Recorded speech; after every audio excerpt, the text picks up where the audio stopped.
মানুষ বড্ড অদ্ভুত প্রাণী। কী যে চলে তাদের মাথার মধ্যে, কী যে ভাবে, সেটা বাইরে থেকে বোঝা বড় দায়।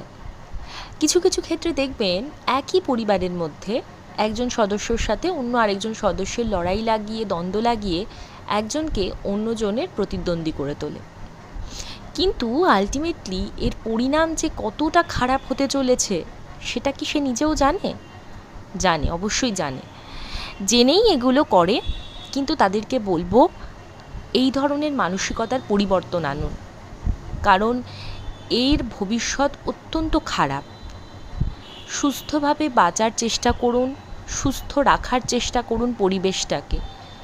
নিজে সুস্থভাবে বাঁচতে গেলে সুস্থ পরিবেশ কিন্তু খুব দরকার, আর এই ধরনের কাজকর্ম করে পরিবেশকে কখনো সুস্থ রাখা যায় না।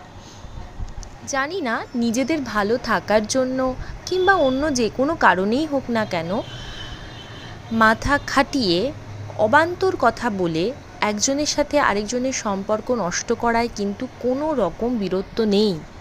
বরঞ্চ ভালো থাকার জন্য চারিপাশটাকে ভালো রাখারও প্রয়োজন আছে।